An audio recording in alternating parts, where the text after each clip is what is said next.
అందరికీ హాయ్ అండి. ఇవాళ నేను మష్రూమ్ మసాలా ఎలా చేసుకోవాలో చూపించబోతున్నానండి. ఈ వీడియోని మీరు చివరిదాకా చూసి నచ్చితే లైక్, షేర్ అండ్ సబ్స్క్రైబ్ చేసుకోండి. ముందుగా నేను ఇక్కడ మష్రూమ్ని కట్ చేసుకొని దాని తర్వాత కొద్దిగా గోరువెచ్చటి నీళ్ళల్లో కడిగి తీసుకున్నానండి. ఇప్పుడు ఒక ప్యాన్ పెట్టేసుకొని అందులో ఒక 10 నుంచి 15 వరకు కాజుని ముక్కలుగా చేసుకొని వేసుకుంటున్నాను. దాన్ని ఫ్రై చేసుకోండి. కాజు కొద్దిగా ఫ్రై అయిన తర్వాత ఇప్పుడు నేను ఇందులో కొద్దిగా సాజీరా, ఒక లవంగం, ఒక ఇలాచి, ఒక చిన్న దాల్చిన చెక్కను వేసుకుంటున్నాను. ఇది కొద్దిగా ఫ్రై అయిన తర్వాత ఇందులో ఒక స్పూన్ గసాలు వేసుకుంటున్నాను. దీన్ని కూడా ఫ్రై చేసుకోండి.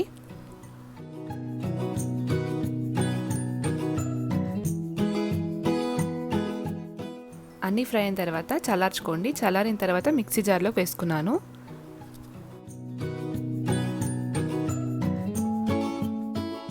ఇప్పుడు ప్యాన్లో కొద్దిగా ఆయిల్ వేసుకుంటున్నాను.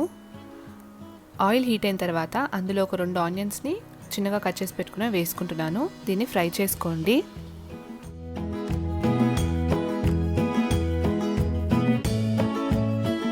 నేను కొద్దిగా ట్రాన్స్పరెంట్ అయిన తర్వాత ఇందులో ఒక 4 ఎల్లిపాయల వరకు వేసుకుంటున్నాను. అలాగే ఒక చిన్న అల్లం ముక్కని కట్ చేసి పెట్టుకుని వేసుకుంటున్నాను. అలాగే ఒక 3 పచ్చిమిరపకాయలని వేసుకుంటున్నాను. దీన్ని బాగా ఫ్రై చేసుకోండి. మీ దగ్గర అల్లం వెల్లిపాయ పేస్ట్ ఉంటే దాన్ని వేసేసుకోవచ్చు.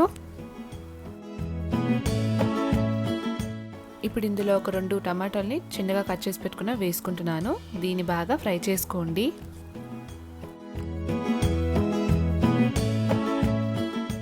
టమాటో మగ్గిన తర్వాత స్టవ్ ఆఫ్ చేసేసుకొని చల్లారనివ్వండి. చల్లారిన తర్వాత మిక్సీ జార్లోకి తీసుకున్నాను. దీన్ని గ్రైండ్ చేసేసుకోండి. ఇప్పుడు ఇందులో మనం గ్రైండ్ చేసి పెట్టుకున్న కాజు పౌడర్ని కూడా వేసేసుకొని గ్రైండ్ చేసేసుకోండి. ఇప్పుడు ప్యాన్లో కొద్దిగా ఆయిల్ వేసుకోండి. ఆయిల్ హీట్ అయిన తర్వాత ఇందులో నేను ఇక్కడ 300 గ్రామ్స్ మష్రూమ్ తీసుకున్నానండి. దాన్ని వేసేసుకుంటున్నాను. దీన్ని బాగా ఫ్రై చేసుకోండి. దీన్ని లో ఫ్లేమ్లో ఒక 2 to 3 మినిట్స్ వరకు ఇలా మగ్గేంత వరకు ఫ్రై చేసుకోండి. ఫ్రై చేసిన తర్వాత ఒక బౌల్లోకి తీసుకొని పక్కకు పెట్టేసుకోండి. ఇప్పుడు అదే ప్యాన్లో కొద్దిగా ఆయిల్ వేసుకుంటున్నాను. ఆయిల్ హీట్ అయిన తర్వాత అందులో ఒక 2 నుంచి 3 బిర్యానీ ఆకును వేసుకుంటున్నాను. ఇప్పుడు ఇందులో కొద్దిగా పసుపు వేసుకోండి. 1 టీ స్పూన్ కారం వేసుకుంటున్నాను.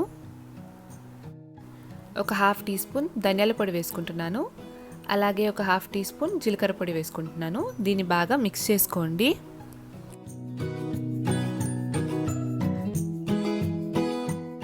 మసాలానంతా బాగా మిక్స్ చేసిన తర్వాత మనం గ్రైండ్ చేసి పెట్టుకున్న పేస్ట్ని ఇందులో వేసేసుకోండి.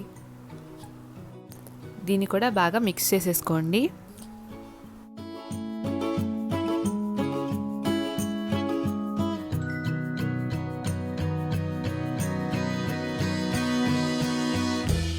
బాగా మిక్స్ చేసిన తర్వాత ఇప్పుడు మూత పెట్టేసుకొని ఒక 2 నుంచి 3 నిమిషాల వరకు లో ఫ్లేమ్లో కుక్ చేసుకోండి.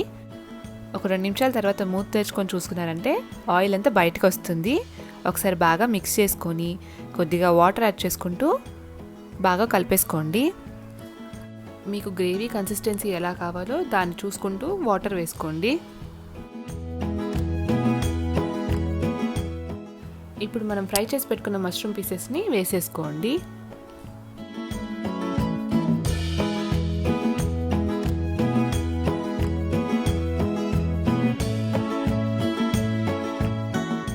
ఒకసారి బాగా కలుపుకున్న తర్వాత ఇప్పుడు ఇందులో నేను టేస్ట్కి సరిపడే సాల్ట్ని వేసుకుంటున్నాను. అలాగే ఒక 1/2 టీ స్పూన్ గరం మసాలా వేసుకుంటున్నాను. దీన్ని బాగా మిక్స్ చేసేసుకోండి. ఇప్పుడు దీన్ని లో ఫ్లేమ్లో ఒక 4 నుంచి 5 నిమిషాల వరకు కుక్ చేసుకోండి మూత పెట్టేసుకొని. చూడండి ఆయిల్ ఎలా బయటకు వచ్చేసిందో.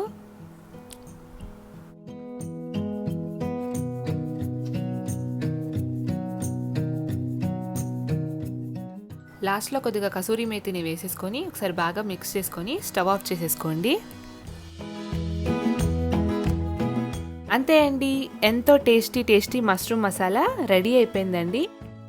దీన్ని మీరు రోటీతో లేదా బిర్యానీతో తింటే చాలా చాలా బాగుంటుందండి. ఇలా చేశారంటే రెస్టారెంట్ స్టైల్ టేస్ట్ కన్నా చాలా అద్భుతంగా ఉంటుందండి. ఈ రెసిపీని మీరు కూడా ట్రై చేసి కింద కామెంట్ సెక్షన్లో ఎలా ఉంది అనేది కామెంట్ చేయండి. రెసిపీ కనుక మీకు నచ్చినట్టయితే లైక్ చేయండి, షేర్ చేయండి, అలాగే సబ్స్క్రైబ్ టు అవర్ ఛానల్ అమ్మ వంట రుచులు. సబ్స్క్రైబ్ చేసుకోగానే పక్కనే ఉండే బెల్ ఐకాన్ని క్లిక్ చేసుకోండి. మేము వీడియో పెట్టగానే మీకు నోటిఫికేషన్ వచ్చేస్తుంది. Thank you.